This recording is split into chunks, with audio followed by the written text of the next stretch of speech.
This You conference good? will now be recorded. Is it there, Matt? I would like to call to order the meeting of the Chesterfield Township Committee on March 13th, 2025 at 7 p.m. I'd like to apologize to start about 11 minutes late. Our work session ran over, but I think that was important discussion there too. So before we start, let's have a flag salute followed by a moment of silence. Pledge allegiance to the flag of the United States of America and to the republic for which it stands, one nation, under God, indivisible, with liberty and justice for all.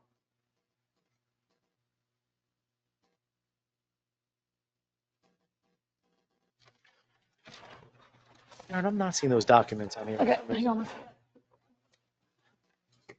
Oh, where'd they go? Oh, that's like a meeting.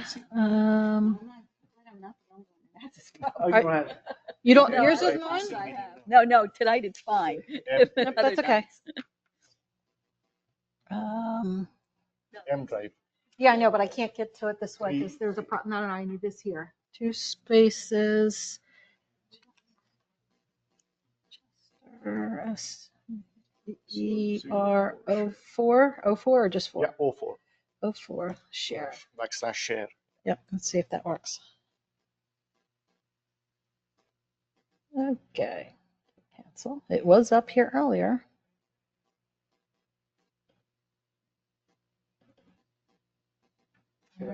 Clicked on the wrong.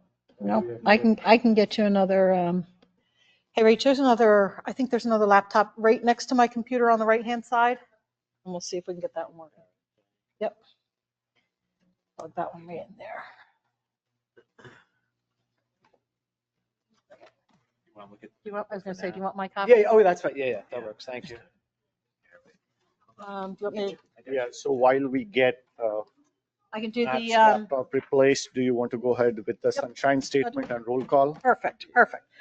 Pursuant to the Open Public Meetings Act, notice of this meeting has been given by filing a written notice with the township governing body and the township clerk, mailing written notice to the township's official newspapers and the township website, posting written notice on the official bulletin board in the Chesterfield Township Municipal Building, and providing notice to all requested same. Is it up or no? Is it working Thank now? you. I got to get it up though, Reach. Yeah, and I'll give it to him. Thank you. Miss Batra? Here. Miss Hughes? Here. Ms. Codestale? Here. Mr. Litt? Here. And Mr. Dopty? Moving on to section 3, are there any agenda matters requiring recusal? No.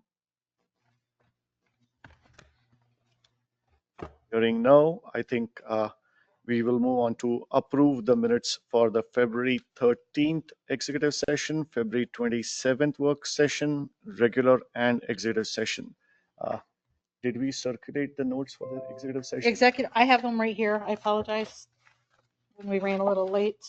So then do you want me to do this later? While We can do it at the end, and then you're just going to initial the bottom of them, but there's a copy for, or, there's one copy as you get a chance to read them. I can just collect them at the end of the night.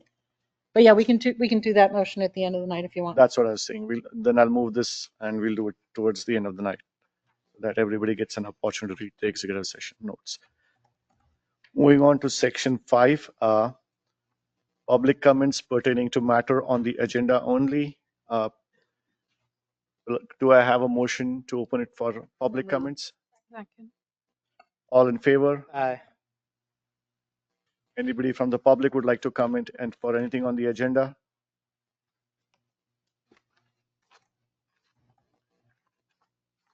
Seeing nobody here in the room, anybody online? Nope. I mean, they're there, but it doesn't appear they want to speak. And can I get a motion to close public comments? Motion. All in favor? Aye. Moving on to section 6, ordinance for introduction, ordinance 2025-05, an ordinance to exceed the municipal budget appropriation limits and to establish a cap bank. Can I have a motion to introduce?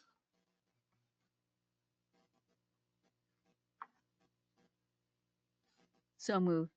Second. All in favor? Aye. Aye. That public hearing will be at the next meeting, The next, that's right, the 7, 27th. 27. I think that's what, you know what, hang on, Wendy's got her memo in there.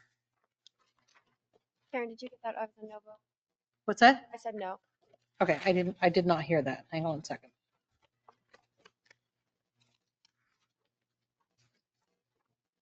Um,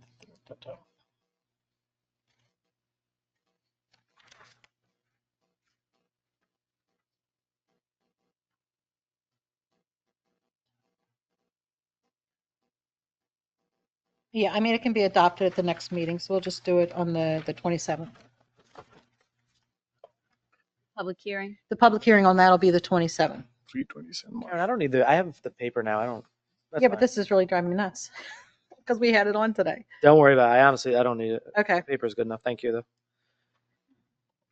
Okay, moving on to section 7, ordinance for public hearing and adoption. Ordinance 2025-03, an ordinance amending, revising, and supplementing the township code with the addition of chapter 4, advisory committees and committees. Article 5, entitled Budget Advisory Committee. Can I have a motion to open it for public hearing? So moved. All in favor? Aye. Anybody from the public would like to comment on this? Okay, hearing no one. Anybody online? I don't think so. Can I have a motion to close it for public hearing? Motion. Second. All in favor? Aye. Aye. Motion to adopt ordinance 2025-03. Just a quick comment. I think this is super important. Just shout out to the people who have served on the Budget Advisory Committee. I'm glad that we are putting into statute some guidelines and just memorializing what's been done so that we have direction in the future. Great. And I'd also like to say, well, I'll just say it now, is I would like to look at, we've discussed having discussion at either our next meeting or soon about having them do more of an ongoing during the year oversight of different finance issues. Agreed. Yeah, it's a good idea. So you would like to extend the scope of what they are doing Which and not is- limit them to Yes. just the budget? I'm just bringing it up now because this makes me think of it, and I don't want us to lose sight of the fact that that was an initiative, but I'm in favor of Yeah, it and let's talk about that in future. in the future. So can I get a Motion. motion? Second. Second. All in favor? Aye. Thank you. This is adopted. Ordinance 2025-04, an ordinance amending, revising, and supplementing Chapter 170 entitled Streets and Sidewalks of the Township Code with the addition of Article 7 entitled Mailbox Damage Due to Snow Plowing. Can I have a motion to open it for public hearing? So moved. All in favor? Aye. I'll just note before we have public hearing and vote on adoption that I did revise it based on the last meeting's comments to include that it's a one-time only per household. So that's now in there, so you understand, and the public understands.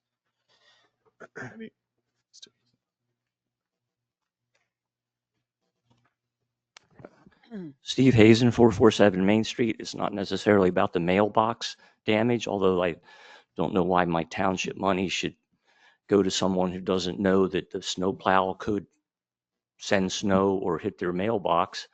I'm more concerned with the sidewalk. Ms. Batra mentioned in the January meeting about the person that fell in Old York Village. There's still been nothing done about the sidewalk opposite the community house. I retired in 2020 and walked to the library. It's 4.5 years. It's been to this township's attention since July. I sent an email to everybody saying, why don't we tell the homeowner that they have to fix it, or we'll put a lien against their house and we'll fix it. I mean, it's a public hazard. So I don't know why it's taking so long. I also emailed it to council. We're tired of being third-rate citizens in this township. We have to put up with these historic district ordinances, It affects 8% of the residents in the township. The other 92 do not have to put up with it. I pay the same tax rate as they do, but I'm getting you know what on by having to put up with some of these ordinances. We have a sidewalk, it's probably 100 feet. It's a tripping hazard. I could walk in the street, but Chief, how safe is Main Street to walk on? Not very. How safe is it to cross the crosswalks on Main Street? The crosswalks are just a target zone for people to hit you. So I'm wondering why, and I'm not a lawyer, Dominic, but my dad was an insurance adjuster. Negligence is knowing something could be a hazard and not doing anything about it. So the township's liability is pretty high because the homeowner and the township, if someone falls, is going to get sued pretty badly because you know it's in disrepair. When the sewers came in, they put a lien on their house if you couldn't pay for the connection. Put a lien on their house, make them fix it. That might give you some protection. But if it's staying the way it is, the township's liable. Thank you.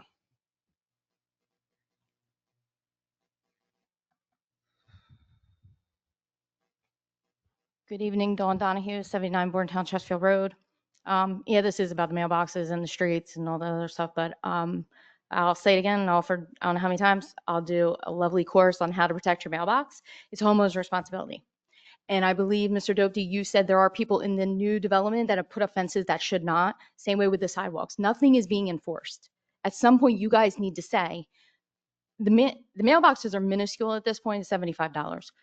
But at some point, you need to go around and start finding these people, because at the end of the day, what is going to matter to you, a $75 mailbox, or when one of those kids falls and gets hurt, or what if one of them falls in the street and a car hits them? Like, at some point, I'm the therapy dog handler.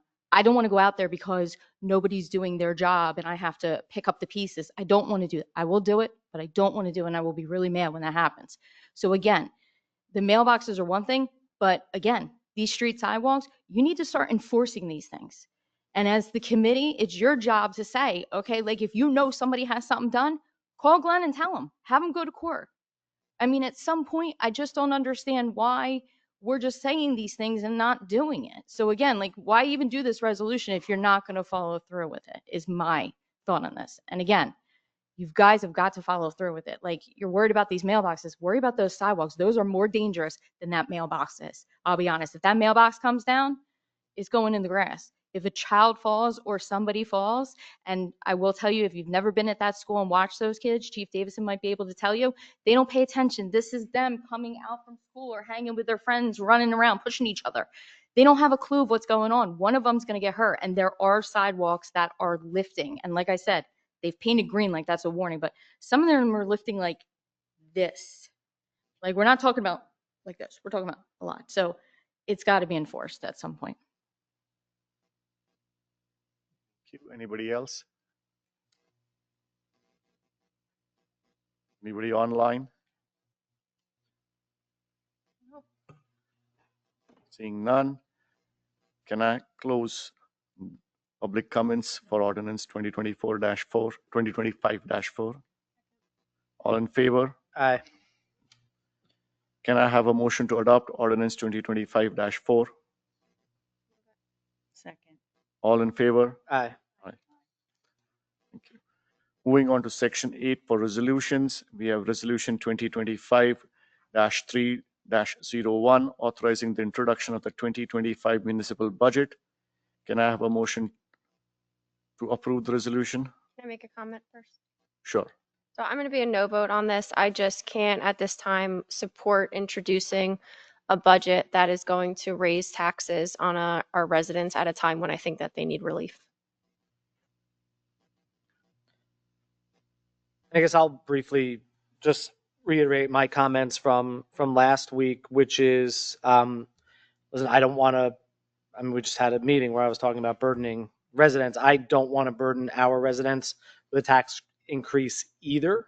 But I think our primary responsibility is to ensure the financial viability of the township. And I don't believe we're doing so unless we raise taxes and keep our surplus at 50%. With this, I think we're dipping too much into surplus. I don't think we're doing our responsibility as the stewards of the municipality. But how was that voted? So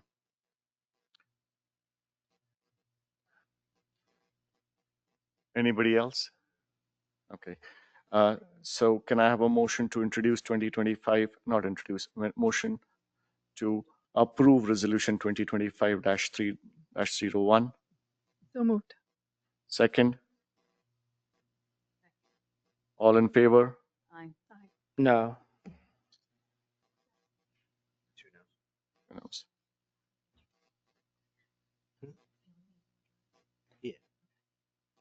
Is that allowed for the municipal budget? That's okay. It's the adoption. Adoption, that's, we require more. Yeah, Okay. we're just introducing it. Right. And, The adoption requires. okay, this is just a resolution to introduce then. Correct. Okay. Correct. Got it. Thank you for clarifying. So do you mind if I just ask, can you talk about that? When you're talking about the adoption, what's required and when? Yeah, 2/3 for the adoption of the budget, majority for the introduction. Okay. And when's that scheduled? I don't, April 20. it's the end of April. The end of Okay. April. Okay. So Thank you. my understanding is by introducing it, then it becomes a public document and we can introduce it to the public to look at. If Oh, yeah. we Right. don't, Oh, yeah. if we don't Introduce introduce it, I don't even know what would happen. We wouldn't have a budget and we wouldn't be able to open it for the public to then review prior to, when we do the introduction, when we do the, presentation and people have a chance to look at it. But my point is that we're also approving going to local finance board based on this budget. It's not like, Yes, but I, Right. So we're straight. Yes. We're okay. Yes. Okay. Well, different as story. long as we have it for the next time. Then we have resolution 2025-3-02, authorizing an application to the local finance board pursuant to NJSA 40A:4-45-3EE. Can I have a motion to approve resolution 2025-3-02? Motion. Second, Second. all in favor? Aye. Aye.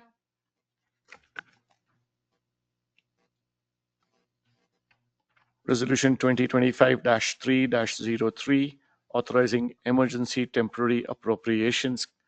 Can I have a motion to approve resolution 2025-3-03? Just to clarify, these numbers are based off of the 2025 budget. Correct. They can't be any more than what, this is carry us through the end of April to the time of adoption. Adoption, correct. Thank Can I have a motion? Motion. second.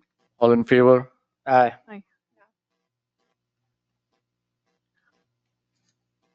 Resolution 2025-3-04, resolution authorizing the sale of unclaimed bicycles on government deals or gov deals, sorry.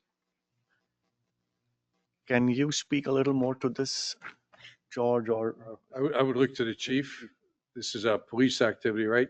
Getting rid of surplus Right, recovered bicycles, I believe. right. So basically, just over time, the PD's come into possession of bicycles which appear to have been abandoned. They've sat in our possession for some time, going unclaimed, taking up space. We got to do something with them. Nobody's claimed them. This is a practice used by other municipalities. Yeah, there's a statute, Mr. Mayor. It's in the resolution that notes the statute that it's under the chapter 14 of the code, and it authorizes police departments with their excess property, it'd be motor vehicles, abandoned motor vehicles, bicycles, things like that. So long as they've been abandoned for about 6 months and then no one's claimed them in that time, then you're permitted under the statute to go ahead and try to dispose of them through a public auction. So Gov Deals is one of those methods to do that. Oh, so it's public auction with gov deals. Got it. Thank you for that clarification. Appreciate that. Can I have a motion to approve resolution 2025-3-04. Second. All in favor? Bill list. Moving on to the next section, section 9. Can I have a motion to approve the bill list? I think Wendy sent it to all of us. Motion. Second. Second. All in favor? Aye. Moving on to section 10, reports and discussions. First is correspondence. I put that on based on the conversation at the last meeting. I think Denise brought that up. So there it is. Yes, for those from the public that were not here, I feel that if we're getting letters, we should be talking about how we're going to present them to the public, or what would be the circumstances that we would present them to the public. I don't know in all cases that letters that we get are meant for the public. I think in many cases they're meant for us to address as a committee. But I also feel like there are situations where we might want to discuss them. So I've been thinking about this a lot, and I'm thinking maybe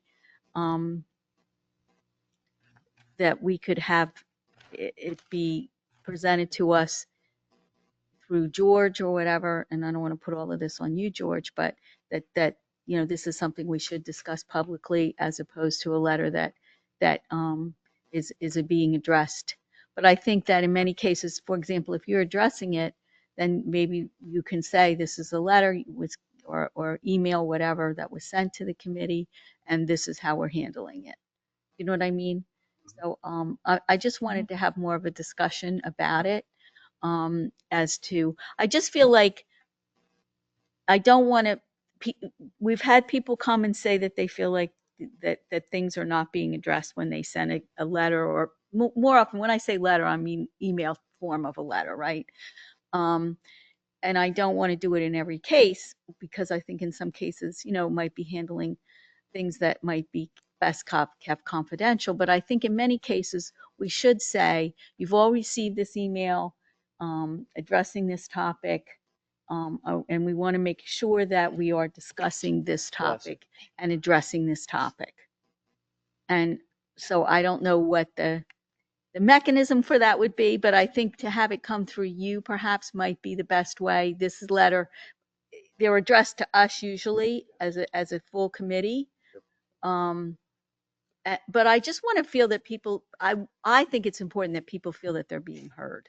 So since we had that last discussion, I've received, well, you as the governing body received 2 form stack notifications. One I responded to, and I thank you for getting back to me, because as I stated in our previous meeting, I don't want to speak on your behalf and misspeak. Yes. And conflict with something that you would rather say. So I sent you a synopsis of what my response was going to be. I would prefer, because I just don't know how a resident would feel about having their name disclosed, but we could talk about the topic and the results. If the resident was comfortable and wanted to get up and speak, like someone might be able to do that tonight. I did respond, as I indicated.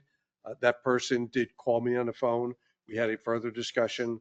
I also sent you a copy of her response, and we had a very nice conversation. Talked about the issues, talked about some of the misconceptions of what's going on, as you know, with our revaluation process and so on. So I think personally, I think that's a good way to approach it. If the person is here, I just wouldn't want to, I don't know that anyone has an expectation that their name would be put out there. I would as a never sender. want So it. I would refrain from that. But the topic, I think we're good. There's also a second one that I got that I haven't responded to. Again, the person might be here that sent it, but I reached out to you today, gave you some information after I consulted with our attorney about how to handle the issue. Once I hear from a couple more of you, I've heard from 2 of you, then I'm going to respond to that person, acknowledge receipt of that notification, and we could talk about that as well, the results. It's a little bit of a different nature as far as the legal issues that were raised. So I would defer to our attorney as to whether or not that should be disclosed publicly. Can I can I offer a slightly alternative approach? Because I love this idea, and I think correspondence should be on the agenda. I think that's a really good idea. I guess I'm a little uncomfortable leaving it to George's discretion, for a number of reasons.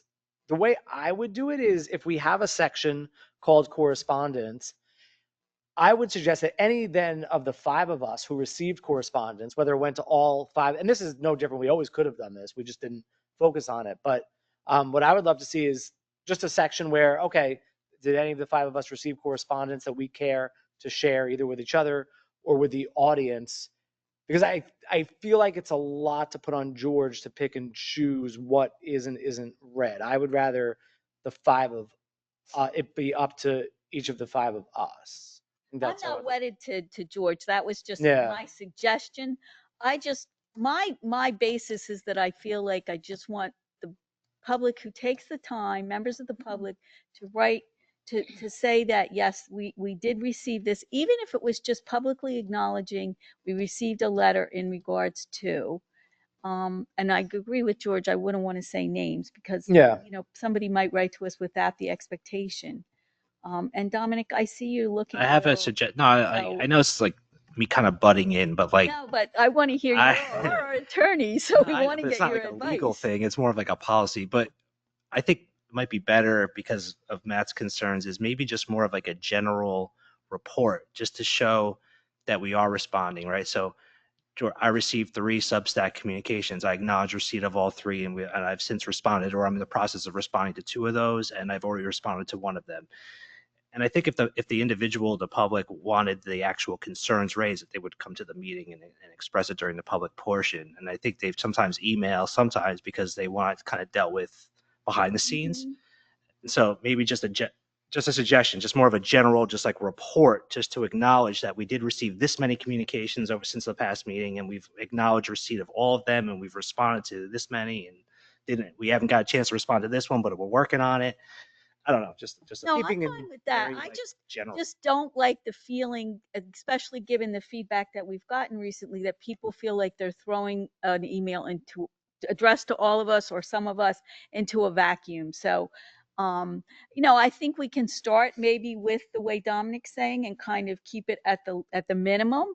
And then as time goes by, if we want to expand it, we can expand it. But I just want to start to have at least in the basis of acknowledgement that yes, we've gotten these, we're working on it, and if you know it's something that substantial progress has been made, and we feel like comfortable with acknowledging what that progress is, then we can. But so I like I said, I've given it a lot of thought, but I'm not definite on any way of handling it. I just want to make sure that we're acknowledging people's concerns and their time that they have spent. No, I'm glad you brought that up because that does need to be remedied. You're right. You're right about that. Okay, I think, So do this we point want to in time start? with, even the previous administrator, we were able to manage I would say, the total volume in a manner where the administrator was able to address it and get feedback from the township committee and then respond. I do, and I'm concerned if the volume goes up, we're asking too much from George, and that's something we really need to look at. But, if you have other solutions or other ideas on how we want to manage it, if you want to kind of name a township committee member who should first review it or coordinate it, I'm open. We're going to name a township committee member. It's going to be the mayor, so be careful. I'm comfortable with at least starting with kind of what Dominic's laid out, where George says I've gotten this many, we're answering, and then whether he reaches out to us first and says, do you want me to go into this much detail at the meeting, or whatever. But at least we're acknowledging this has come, this is how many, and we're working on them. And like I said, if we want to go expand it past that, we can certainly discuss that. But I like the way Dominic's framing it. I get As a copied on starting- all of them, whoever they're sent to. Yes. So the volume is not overwhelming at all. Right now. We're not getting flooded with them. And again, there will be a slight delay in me responding because I do want to give you an idea of where I'm coming from. I don't want to put you in a bad position, and I sure don't want to put myself in a bad position with you. So I want to make sure that what I say is representative of what you would approve. Which I think you're right, but it's unfortunately inefficient because Right. you have to wait for all 5 of us to review it and approve. You were fast last week. I was fast last week, Everybody but was. Everybody was very quick. and that's I got not going to be two true today. every week, though. So, and look, I'll give it a couple of days. If I don't hear back, I'm going to assume it's okay or you've got other things going on. Maybe something like that, if the rest of the committee is okay with it, something saying, hey, if I don't hear something from you to the contrary in 48 hours, I'll send this out or something like that. But I have one pending now. I just sent it out recently. So I'm a little torn on this, and I don't think there's anything wrong by any means, George, if you respond, especially if it's a broader township issue that needs some type of township action. I'm absolutely okay with that. But I don't want to take away the personal responsibility that I think each of us should also have to the residents. I think we were elected to serve, and if they're reaching out to us, either as a group or individually or some subsection of us, I do think that if it's an issue that we have something to say, that we should take that responsibility and respond. And I don't want us to just put that on George. And whether that's some type of overlap where George is responding for all of us and then we're also responding, I don't want to limit that by any means. That's No, how I I- agree with you, Rebecca, and I'm Yeah. not suggesting that we would limit anybody from, because all of us, because of our liaison capabilities or just our knowledge of certain circumstances, might know more. And yeah, I would never want to say that we can't respond, but I also feel like that as meetings that we're sort of having this blank face about this, and that's what I'm trying to address. But no, I didn't mean to come across, at least me, as saying that I don't think that as individual members of the committee we should be hampered from responding to emails. No, 100%. I agree too. I mean, community engagement is important, and that's why Yes. we are here. We are answerable to our residents. So having a process in place is important, and knowing how to address. And of course, each one of us can individually respond, and however we would like. But then, if it comes from George, and we know that these are the questions, these are the emails, and how do we address that? So I think that process in place is important to have that kind of a thing, just for starters, at least. I mean, I think if we respond as individuals, whoever we respond to knows that we're speaking for ourselves as a township committee. We're not speaking for, and maybe we should take the advice of the school board and say that I'm not speaking for the entire committee. I'm speaking for myself as a committee person and my response to you. But I think when George answers, I think people are more likely to assume he's speaking for the whole committee. And I think that's why Yeah. he's careful. And I think I appreciate that. And I think I like your that's, suggestion. I think Yeah. if we are replying on an individual basis, we put that a disclaimer right in the beginning that I'm responding as in my individual capacity as a member of the township committee, and this may not be the view of the entire township committee. okay. Okay. So I think that gives some guidance or some clarification of how we're going to proceed. close enough. Okay, thanks. Good. Okay, moving on, memo from zoning official, permit for pole barn on preserved TDR farmland. Just a procedure. It's a procedure. It's a barn going on a farm for equipment. But And he's- our ordinance requires it to come to the township committee. And it's for storage of Equipment, farm equipment only, Farm correct? So, and that's approved use, right? that's an approved use. It wouldn't come here if it wasn't. Yeah, but the only reason it has to come is because our ordinance requires anything that is preserved, any improvements to come before the township committee for approval. And do we have to have a motion and vote on this? Yes, please. I'll make a motion that we approve the permit for the pole barn on this farm. All in favor? Aye. Aye.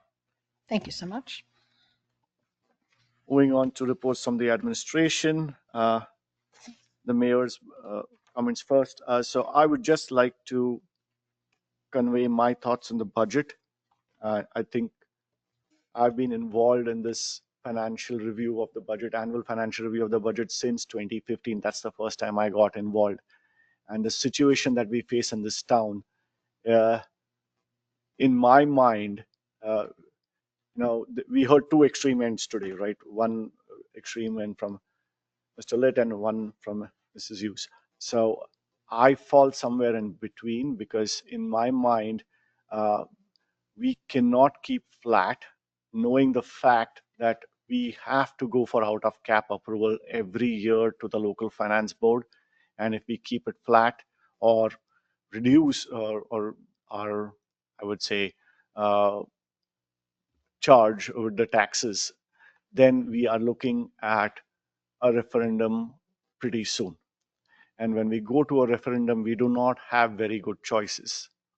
The referendum that we have has to explain to our residents why we need to have a huge increase in your tax rate. And if you don't approve that huge increase in tax rate, what are the expenses that you're going to cut? And that has to be in writing. So going to the referendum is not a choice I make, knowing that, if I am more, I would say, if I take a conservative approach and if I take a financially prudent approach, it does make sense to gradually increase the tax rate every year instead of trying to do a big jump, because nobody wants a big jump in their tax rate. Nobody wants to see a tax bill that is certainly going up by 20, 30, 40%.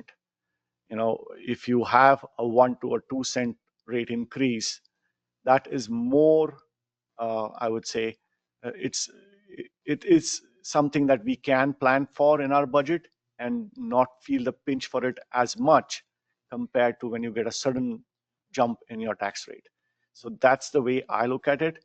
And my recommendation always has been, and I've always voted for, a gradual increase in tax rate.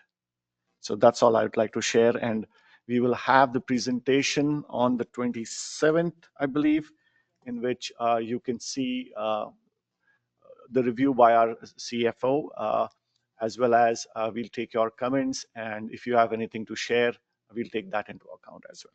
It'll be April 24th.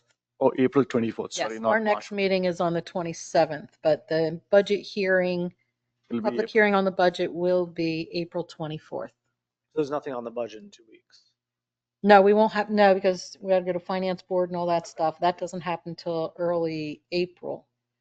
So Yeah, and I would encourage the public to speak to your neighbors and others that you know that live in the township, because I think that having people come to this public hearing gives people a better understanding of the tough decisions, and these are tough decisions. I do agree with Shrikant. I would love to keep our taxes flat. I really would.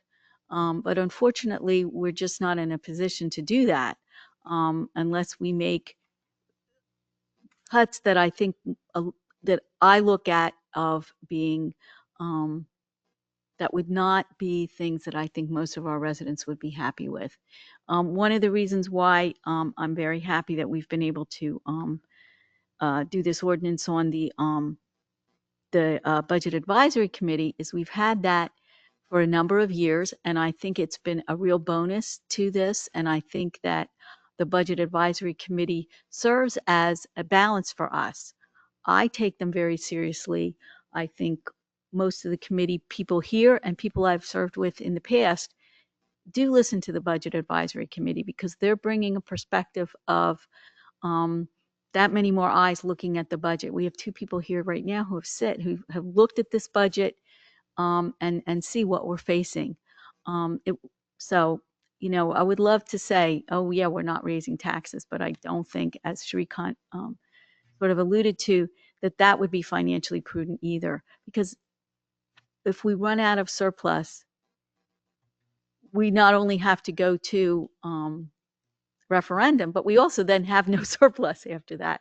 And I don't think that's a position that any township wants to see themselves in. So I think I would have liked to see our going a little lower than what we are doing. But I'm also understanding of why the majority felt that we needed to do what we did. But you'll be able to see when you come on April 24th, why these decisions are made in a much better, and much clearer way than that I think would be helpful to people in understanding.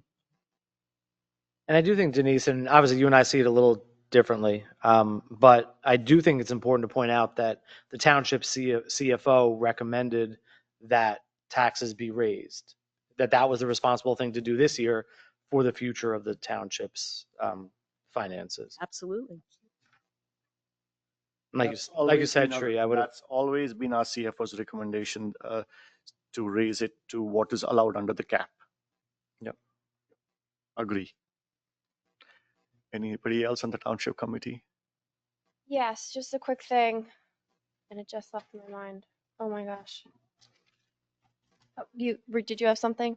You can I did. No, I had don't. something if you All right, wanted you to. go. It has to come back in my brain. It left. All right. It gets worse. I was going to say, and you're young. So I wasn't planning to talk about this, and I'm not really asking for a discussion right now, but I do think it's something maybe post budget we need to put on our agenda. I wasn't planning on talking about it, but Mr. Hazen and Ms. Donahue raised it, and I feel like it's an uncomfortable topic because we all know someone, we all have friends or neighbors who have a sidewalk that needs repair or put up a fence that they shouldn't have, and I do feel like, I mean, so Mr. Hazen was focusing on Crosswicks and those sidewalks or what they are. There are sidewalks in the development that are getting pretty bad also. And I do think we need a comprehensive approach to how we handle these violations. I do think that we're ignoring them for whatever the reason is. But I think we can't. I think there's too many of them, and it's not. I don't think it's fair to our staff either, who's in charge of enforcement, to kind of let them, do it without our direction. But sidewalks in the development are not getting better. The trees are getting larger, and the sidewalks are getting worse. So I do think, again, it's not for today necessarily, but I do think we need to really think about how we want to ask the township staff to approach these violations. I agree with you, and this is something George can speak to, but I also don't want it to come across as being that our staff does not. I mean, I know there are many instances from being on the planning board where Glenn, as the zoning official, does I'm sure you're right about report that. I'm sure you're right. for being in violation of design standards, so on and so forth. That being said, when it comes to some of these things like the sidewalks, I think we do need to bite that bullet. I think we've been sort of like kicking it down the road too long. We really do. It stinks. need to We don't sit want to be and in that look at- position. Yeah. Exactly. It's one thing when you have somebody that's spending their money to do something that's in violation of, and it's another thing when you have someone that, isn't doing something that maybe they can't. But to the point of Mr. Hazen and other people who've raised this issue, if it's a safety issue, we do need to follow Yeah. through, and we do need to have some serious discussions about this, and how we're going to address this. I believe we did have a discussion, right? I mean, And we remember said bringing- how much can the township get involved. We all did discuss that, and Yeah. there is there's a fine line on how much we can enforce and what we need to do to enforce that versus how much responsibility will the resident take and how much can a resident also do, right? So now if I have to take just a sidewalk example, sidewalks within the development is one part, sidewalks in Crosswicks is another part. Now getting those sidewalks replaced in Crosswicks is a huge, I would say, it's a bigger financial task than try to replace the Crosswick or repair your pavements that are there within the development. Now, how much can the township really get involved? I'll be very honest that in my previous term, I did raise this question up to the then township attorney, and I was advised that the township's role is to remind the residents that they need to take care of it. Trying to enforce that is not going to be an easy, I would say, it's not going to be an easy process. I'll just stop there and I'll let Dominic share his thoughts. But that's what was communicated way back, I would say 3 years or 4 years ago. And this time too, when we had this incident that Suruchi and I brought up to the township committee's attention, we did discuss, and we all aligned that what we should do is we should go and post it on the website, we should go and post it on the Facebook page. But beyond that, how much can we really enforce? How much time and resource can we dedicate to it, and what we can get and not get done is a discussion. I think an information campaign is definitely step one, and thank you for bringing us back to Saruchi's comment, because I had forgotten about that. But Saruchi's comment was born from someone actually falling and getting hurt. And I feel like it's time for us to be proactive, because otherwise we're not going to talk about it again until the next person gets hurt. So I think it's important for us to do whatever it is we decide to do proactively rather than waiting for the next incident. And Dom, maybe you could. Yeah, I mean, I don't have it memorized, or I don't recall reviewing it yet, but what does our ordinance exactly say? I have to look at the language of that.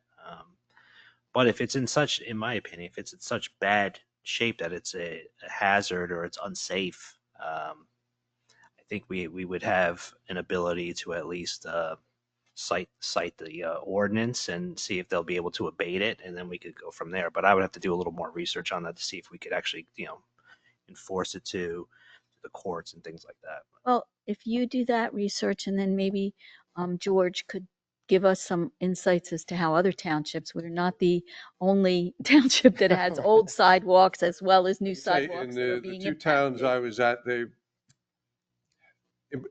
I can tell you this, you're taking a stand, you're making your position clear. That's a big challenge for municipal employees to get a solid backing from their local governing body. Because your phones are going to ring when our residents realize, oh my gosh, you're going to make me do a replacement on a sidewalk. If the frontage is 150 feet, they're going to have one hefty bill. And quite frankly, there are people, we talk about affordability. There are people that can't afford to do it. And then, we're in a really tough spot. We've taken that step. We've put someone on notice. They tell us, I don't have the money. We cite them. We take them to court. We have penalties up to $1,000 here, right? So it can be, it can be a significant impact on a property owner. Our employees are human.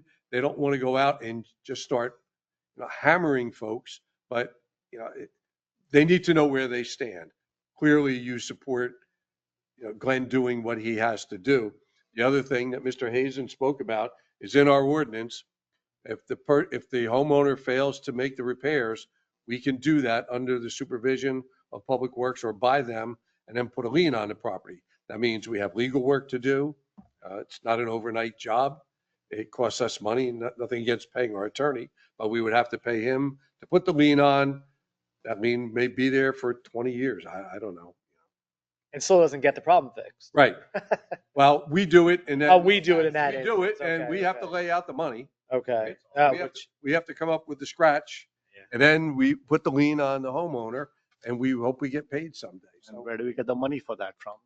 Well, it comes back. to yeah, the it's taxpayers. these Back to the taxpayer. none of these things are as easy as they would None of it's seem. easy. I always say everything's easy till you have to do it. Yeah. Right. And I- that's right. one of those things. No, thank you for that. So, I mean, I still think that's- it's important, but That's clearly there's a lot. realistic view of True. it, and I think that's why I'm saying we need to look at what other towns do, because I think we don't want to go into something thinking that it's pretty clear cut when your experience shows it's not. In some of my experience has been, we send our code enforcement people out and they do what they're tasked to do. And I haven't seen it in my experience here, but I've seen it in my prior experience, is it's the wrong person to cite. That's Mr. So-and-so. I applaud you for being willing to take a stand in public, because our employees need to know where they stand. And, they don't go out there and they're not, I've never had people that were code enforcement overzealous, but it gets people upset. And what results is when you cite one person on one block, they're going to come in and tell you about 20 more places Yeah. that you missed. And I can tell you that'll happen without fail. Yes. I'm sure. I've gone through other zoning code violations that were rather common in a town and overlooked by most. And when one person gets cited, we hear about everybody. So it can create a bit of a firestorm.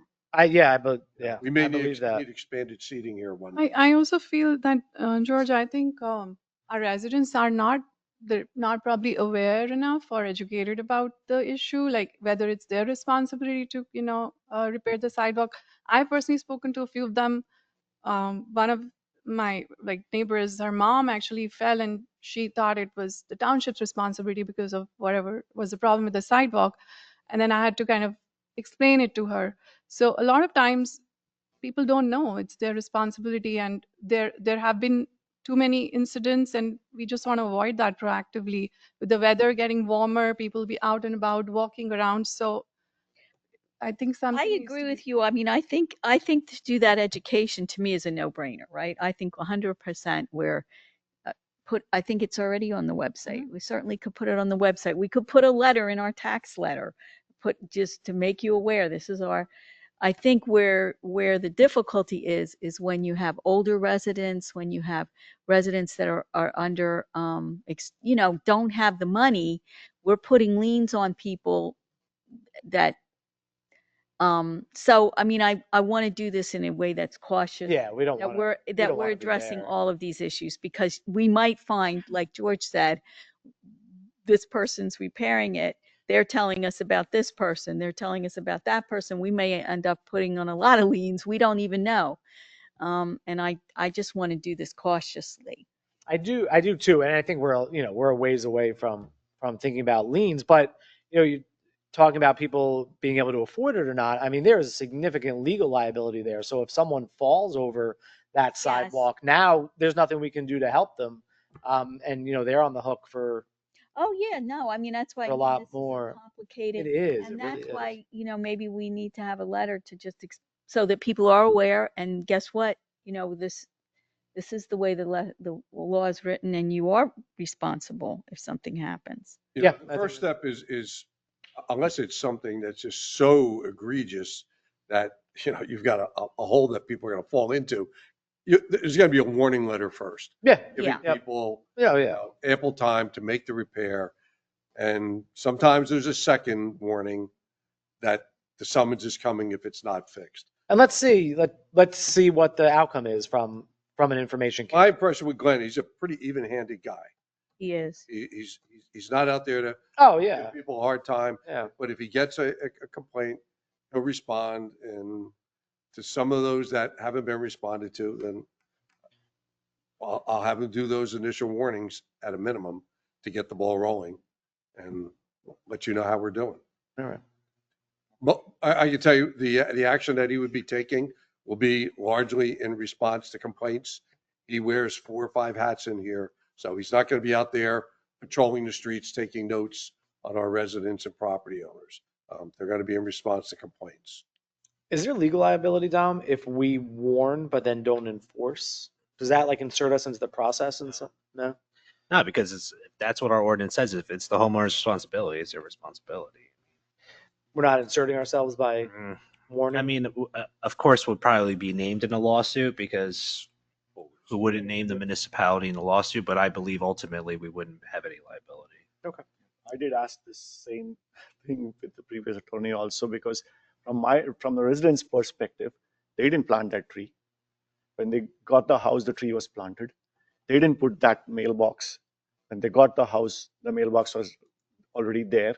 It was the township's responsibility to make sure that everything as per code when they gave you that house. And if the township did not point out these things then, and they were, say, out of compliance, then they do have a standing. And then now we come in a difficult situation saying that, hey, let's go back to the developer. The developer should have followed the code. So it's like a, Well, I don't think you could say because trees were could go on. planted I mean, in the Tort or Claims Act gives exactly. the municipality a lot of immunities, and one being failure to give a permit or improperly giving a permit.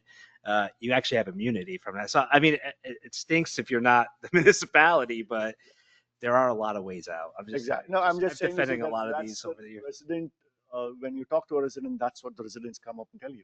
Right. So Well, you can tell them, according to our attorney. that's what we have to, that's the option. Anyhow, I did remember. Yep. A few months ago, we as a committee decided to expand the hours of the recycling yard. I know that Troy is not here, but I believe we said March is when we were going to expand to Sunday hours, and I just wanted an update on when or if it's already open and there's just been no advertisement. I don't think it has been.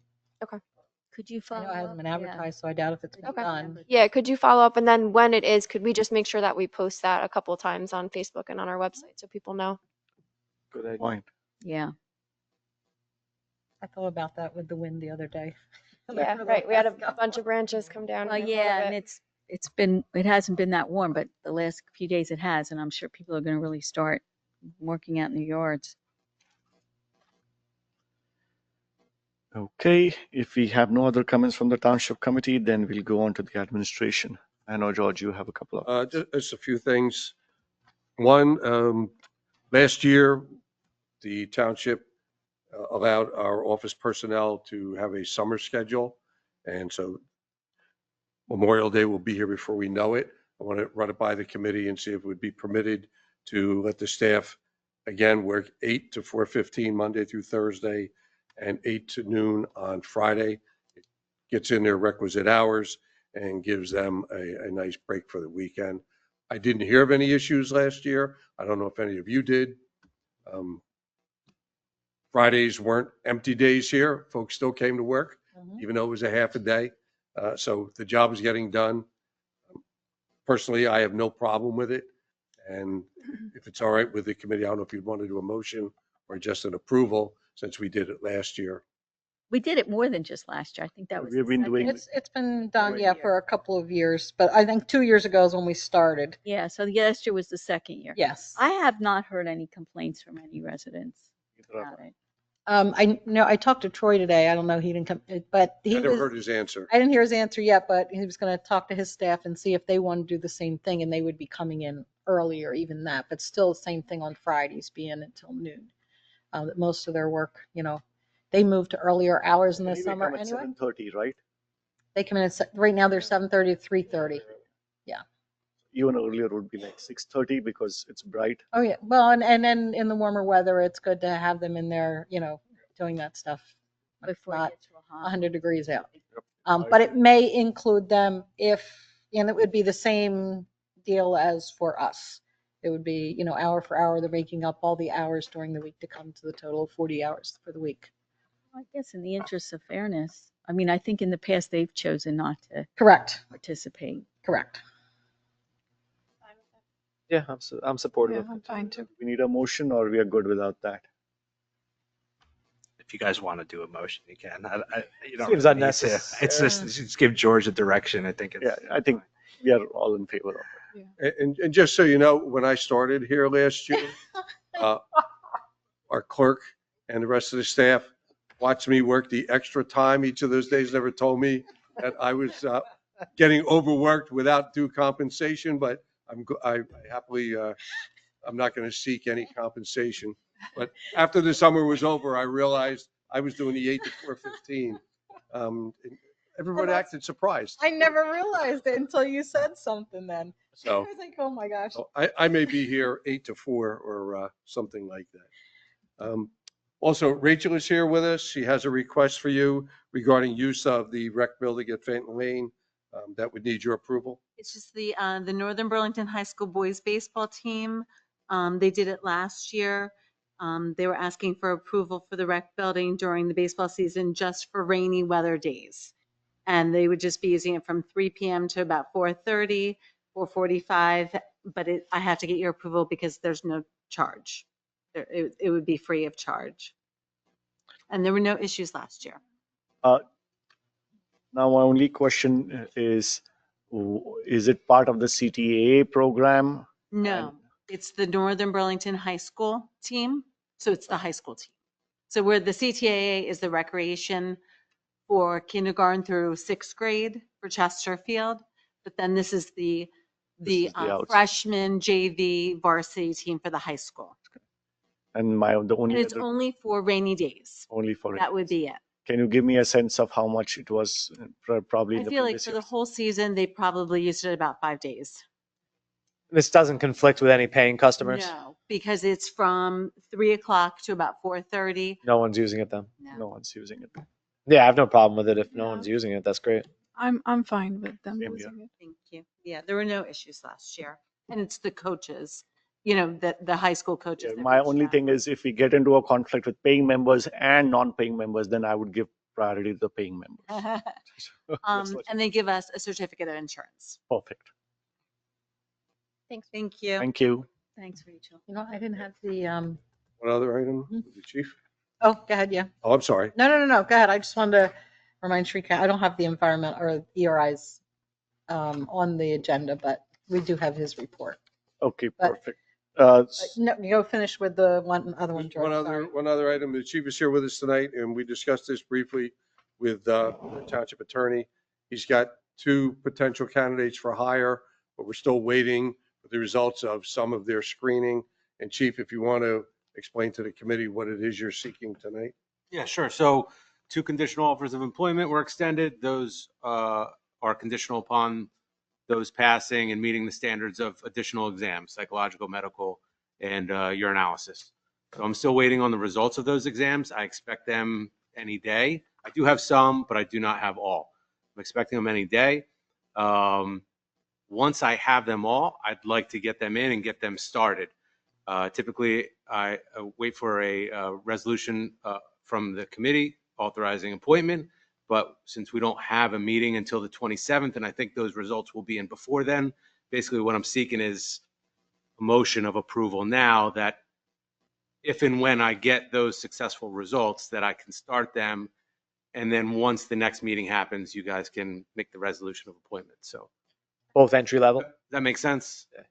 And I Yeah, believe we have already received emails to that effect as to who those 2 are and what are the next steps, right? The conditional approvals, because you had to get the background, and not the background, the drug tests and all the other tests done. Right. So there was memos. Memos were already sent to about- us. Yes, correct. I would like to see them start as soon as possible, so I'm certainly in favor of it. Same here. Awesome. Thank you. Yep. Second it.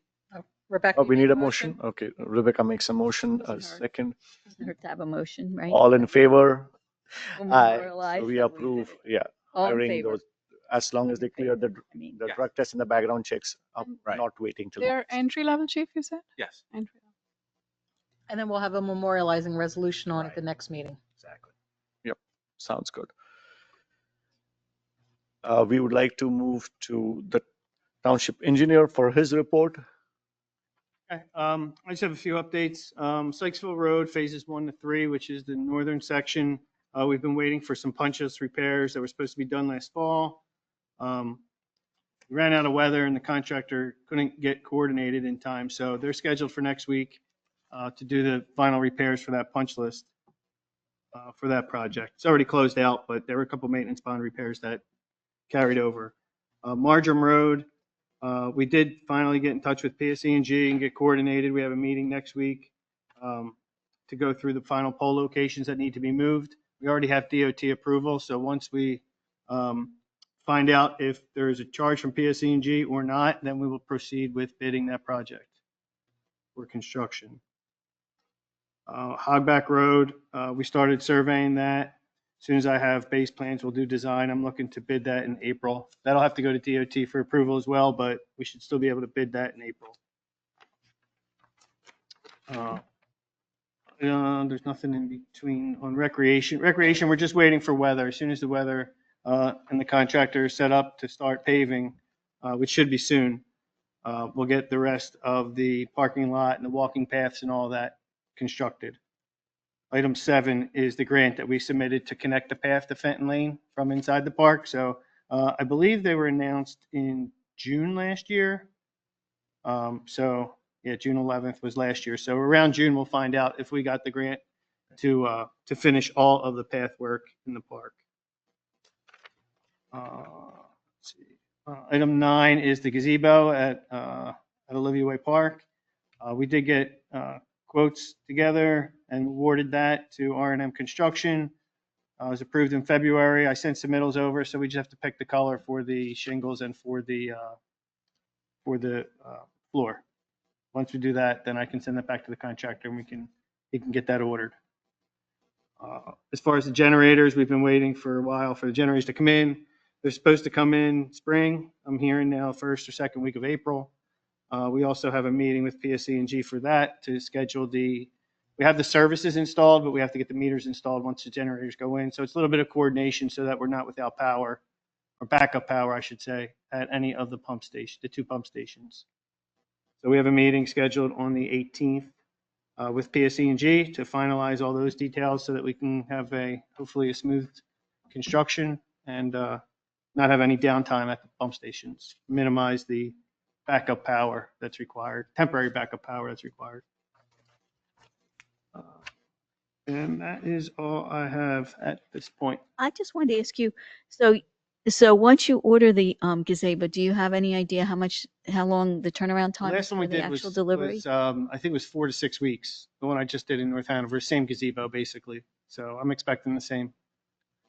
So the sooner I get it to them. Who's deciding the colors, or what are you waiting? I sent it to Karen Okay. to No, I'm coordinate. I don't know if Karen's So- deciding or who's deciding, but I don't, yeah, I don't. I think I don't George have- has seen them. Yeah, so no, I George- don't have a my strong office if you opinion. wanna I'm see just, 'em like, before you wanna make leave. Sure that's decided We quickly. took very so we safe, can put neutral in the- colors. That's And fine. something that's consistent with what's there in Yeah. Olivia. Oh, I'm already just, yeah, I'm fine with that. I just don't proposed. want that to hold We everything don't want up. it to So stand out once like that's, that you can order them and get it put in so people can enjoy it for a bulk of the summer. so That's the idea. as soon as I have that, I'll send it to the contractor. I just didn't. You'll have it tomorrow. I didn't want to be to blame. I don't have good choices. You don't want to be on the spot. No way. No way. That's all I have. Thank you, Joe. Other questions? Thanks, thank you. Sure. So I just want to go back to section 4, approval of minutes. I believe everybody, we did circulate the minutes. We are good to approve the Second, second. All in favor? aye. Aye. Thank you. Then, You just need them back yes. when you you're all can- done. Okay, I'll be back. perfect. There we go. Thank you. Can I have a motion to open it for public comments? Second. All in favor? Aye. Thank you.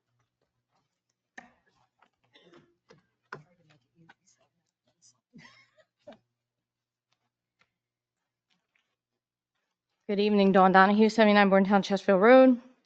Again, so George was talking about me. That was the email that went for me. But what I'm very aggravated about is our taxes are going up.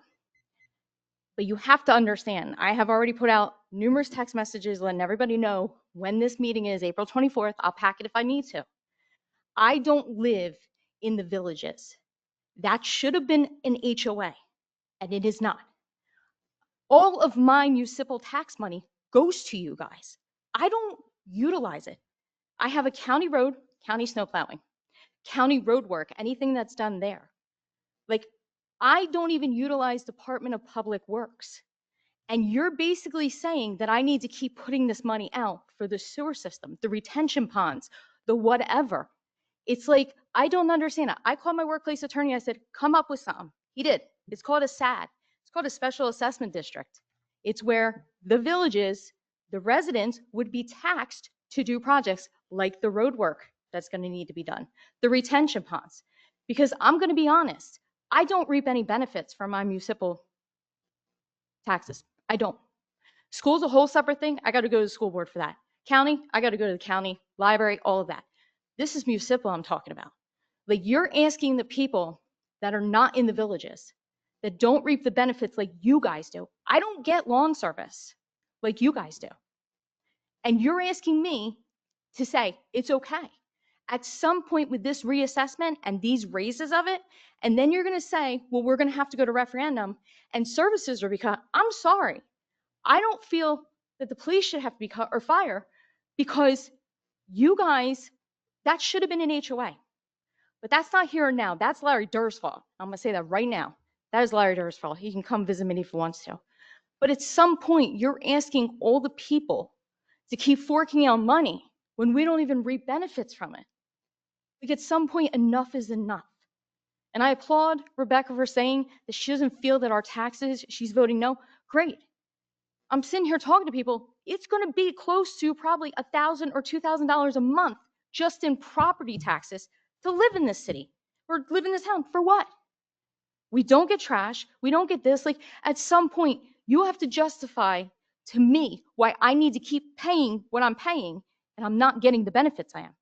I don't mind paying my taxes, but enough is enough, because those roads are going to come due. Who's responsible? The taxpayers. The retention ponds, the taxpayers. You're asking people that didn't ask for this? Like, my great-grandparents built those houses. We didn't ask for this new development. It got forced on us, and that's fine. But if you want to talk about unity, you want us to all be one Chesterfield, you have caused the division like there's no tomorrow. And if you think it's going to get better, it's not, because you have the people on the outside versus the people over in the villages. And I don't want to say it like that, and I don't want it to be that way, but there's a lot of strife going on right now with people. And you guys have to acknowledge that, and you have to do something, because I'm telling you right now, I fight tooth and nail for our police department. But you're putting us in a situation that we should not be put into.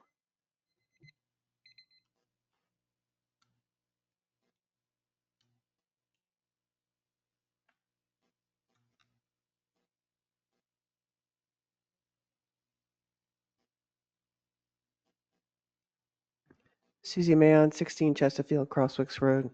So was happy with the work session there. Wondering, are we continuing this on March the 27th, the HPC? Okay, so that will be up on the bulletin of the website.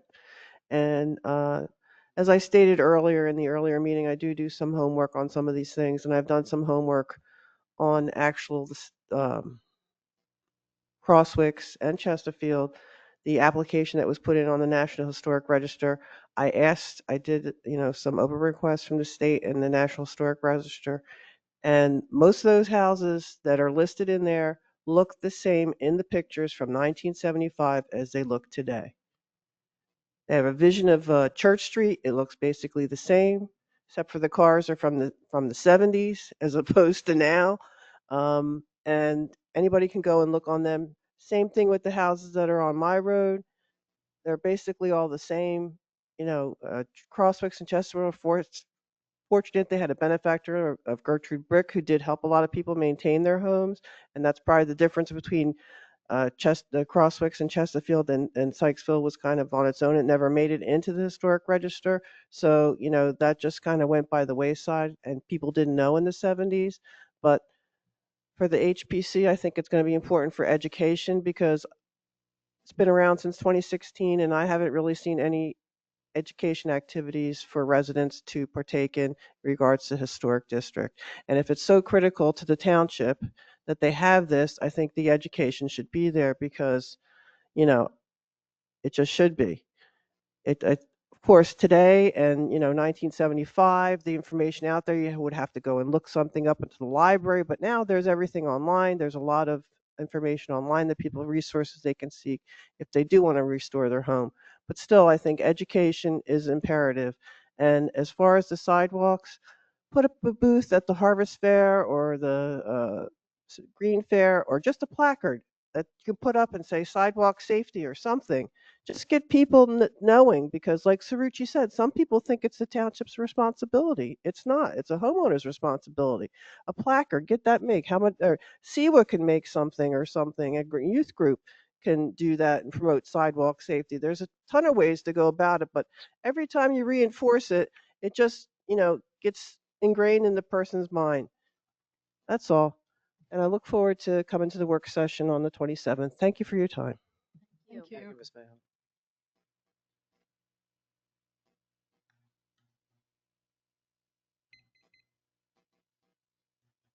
Good evening. Caroline Buchanan, 464 Main Street. I recently joined the HPC as a non-voting member, but I'm going to make these comments tonight really just as a resident in the historic district. So in regards to whether or not to change it to ordinance to just the permit matters, I do agree that I think it's important that it does continue to focus on exterior alterations. However, I kind of think that we should be doing fewer things better. Personally, I don't really see the motivation of worrying as much about gutters and sidewalks and things that will be replaced over time. However, the more important aspects of the structure, such as the siding, the original windows, which might still have bubbles in the glass, those are the things that when they are removed, you really can't put them back. I also kind of feel like both extremes of too little money and too much money can kind of cause the historic nature to disappear over time. So obviously, if people really can't afford to fix things up, that can cause a home to go under. However, I do also think sometimes when a town is booming and it's on the rise, you can get more people who are less interested in the historic home and more interested in the town. And growing up in Morristown, I saw that happen a lot. I've been surprised with my own home's value. I bought it for $366K in 2016. The Zillow estimate now is $644. That's about a 76% increase in real estate value, which I know a lot has to do more with national trends. However, the town is definitely an upswing. And I do think that the HPC, in a positive note, has kind of helped maintain and rise those property values in Crosswicks. But as it goes up, people might get tempted to kind of do very extensive renovations. So I think, again, focus on fewer things, do it better.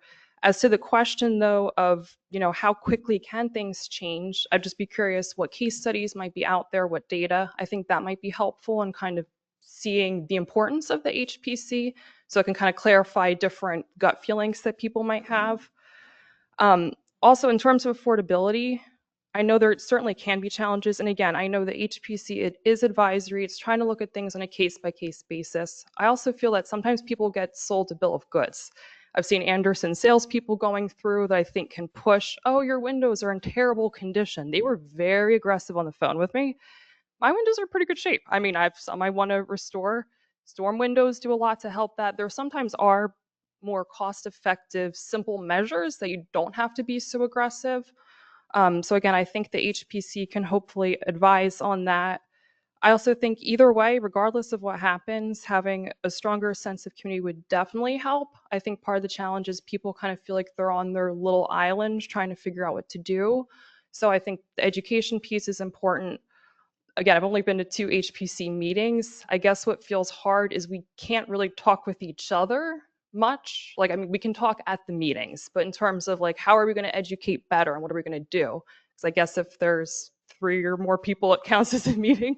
So I think it's just, that's tough, but thank you very much. Thank you, Caroline. Thank you. We can relate to your last comment. We have the same problem as a committee people.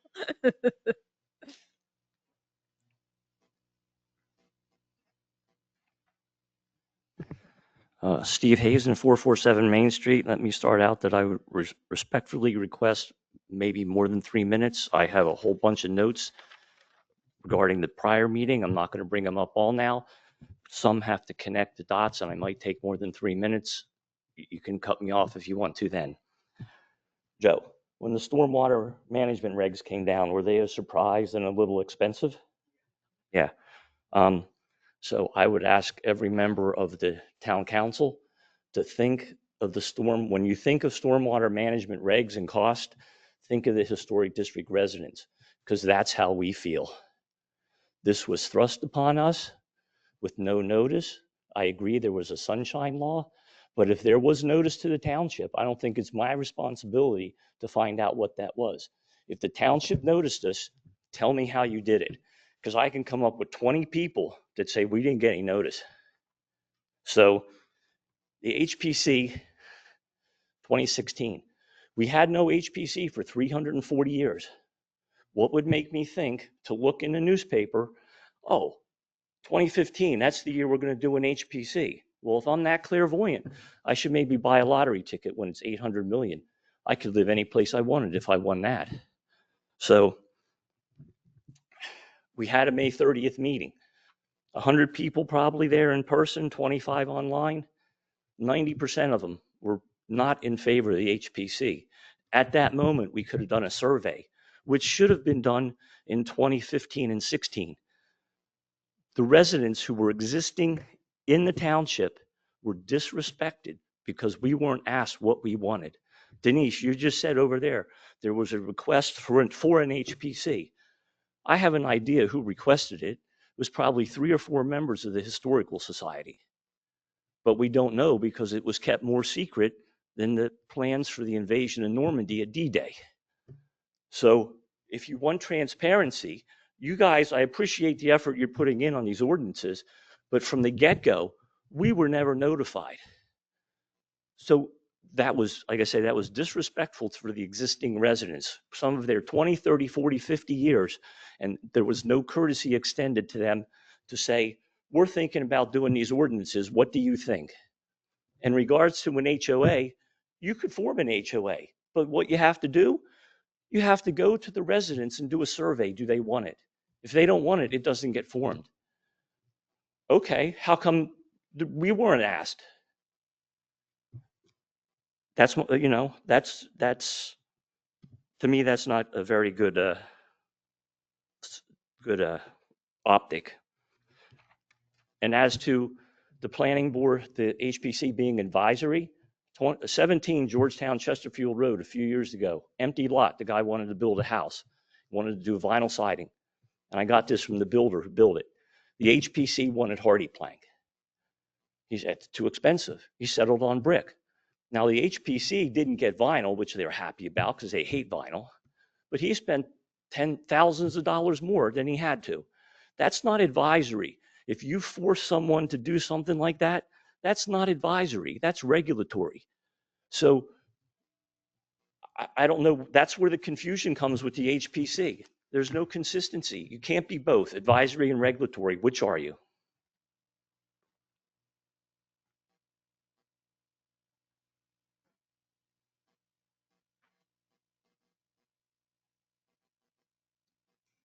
Good. I just want to make sure Karen's ready for me. Good. Good evening.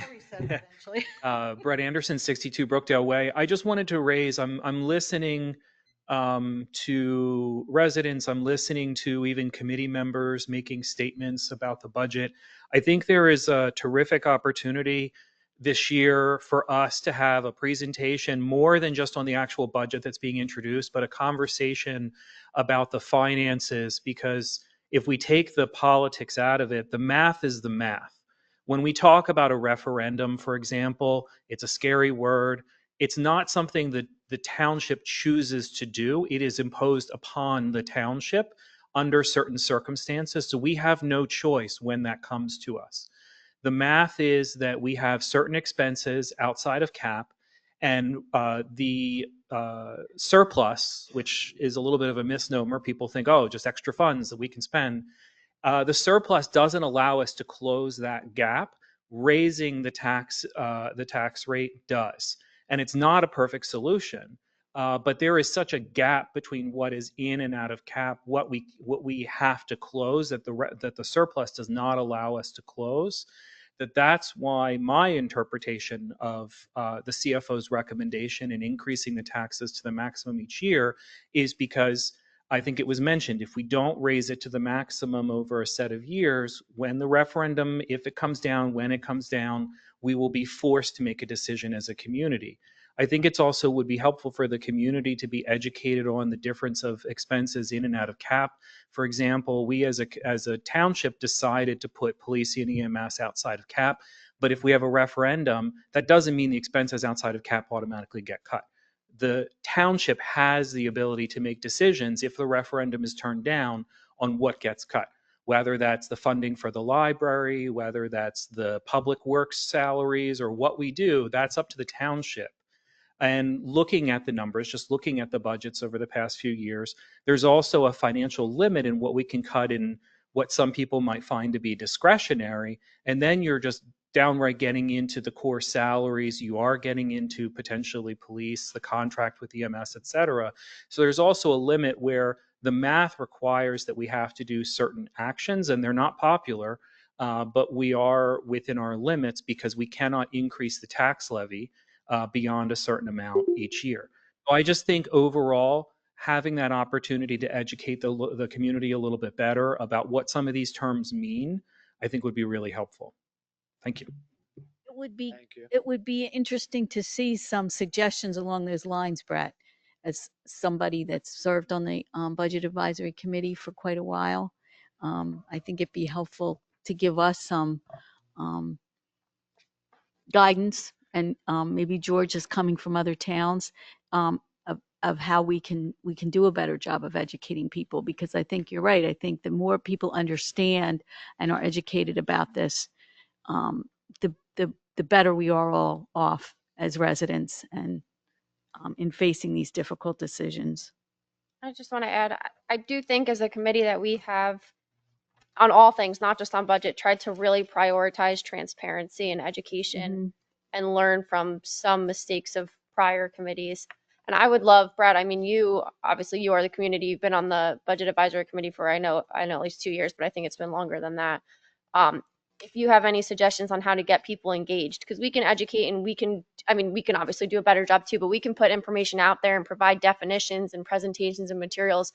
But I mean, I don't think anybody came to any of the last several budget meetings where, we're talking about them and asking for input. And I just, if anybody has any suggestions on how to get engagement and how to get people more involved, I'm obviously open to it. I think we all would be to be able to provide that education and to have people listen and want to hear it.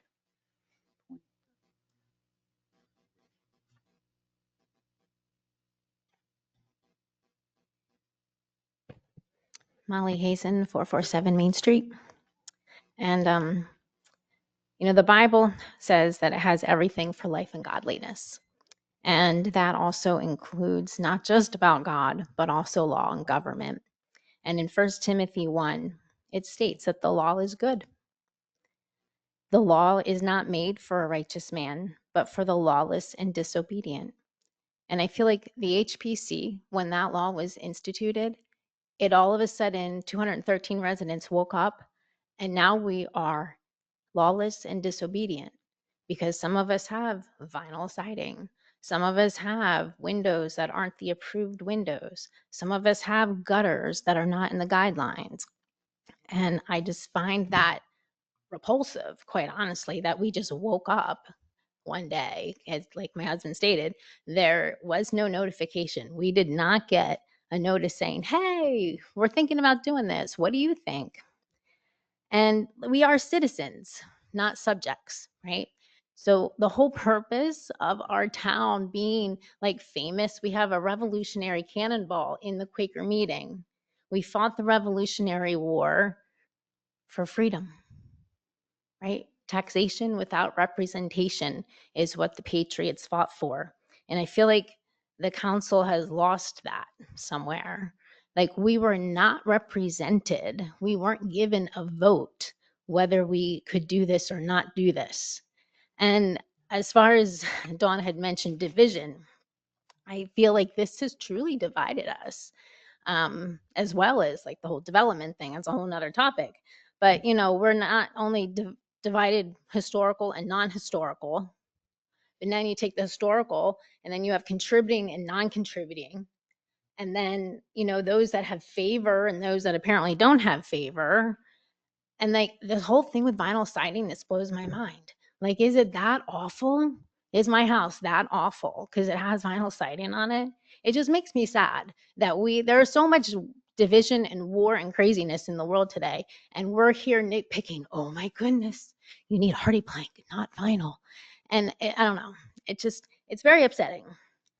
And my other comment is the fact that the last HPC meeting on 3/4/2025, there was 476 Main Street wants to do stuff to their house, and they wanted to keep like the same gutters.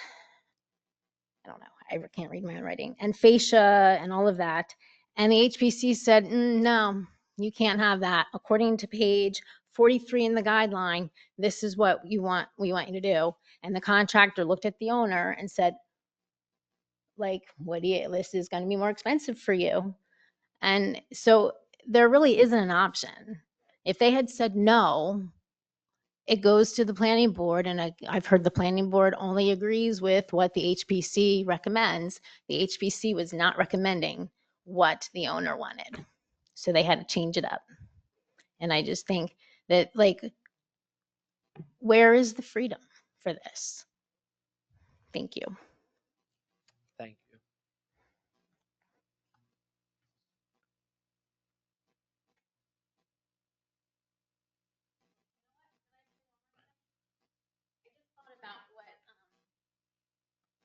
Carolyn had said about the windows. And I just want you all to know, when we bought our home, we bought it under, what kind of a mortgage did we have to get?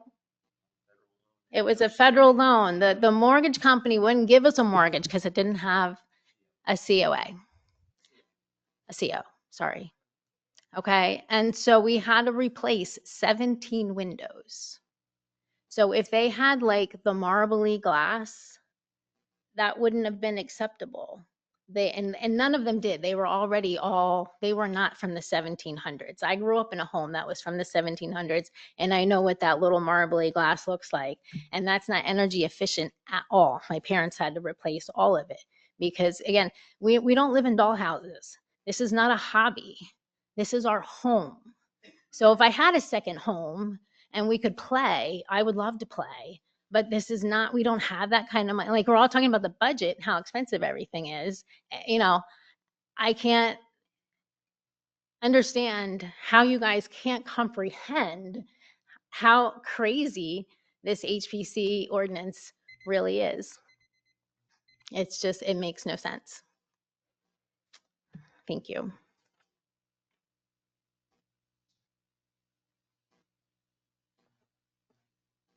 Anybody online wants to make a comment?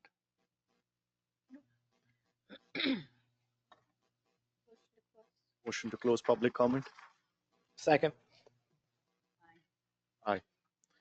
I'd just like to add one thing that I did discuss this with the administrator, and this is regarding revaluation and reassessment. I believe there is going to be a third-party company that will help us and educate all the residents on how the revaluation works, what's the process that is followed, and how it impacts the residents. Unfortunately, we cannot engage that party because we are waiting for something from the county, a letter from the county mandating that we get into the reassessment and revaluation.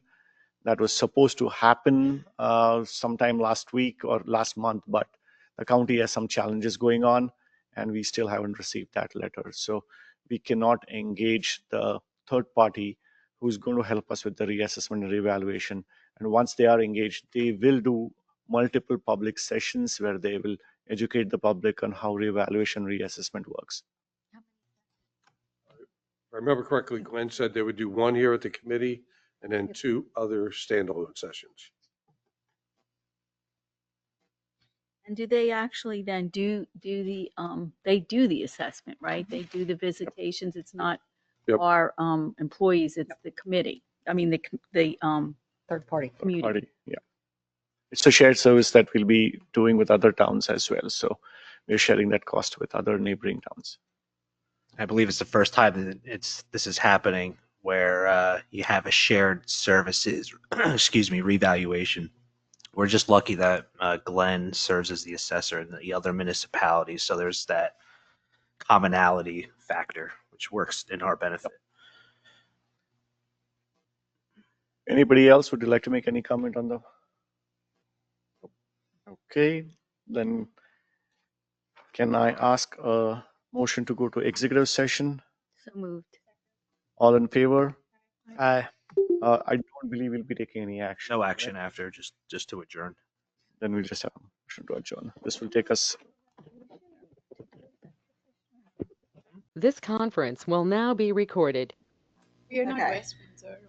So now that we're back to regular session, can I get a motion to adjourn? All in favor? Aye.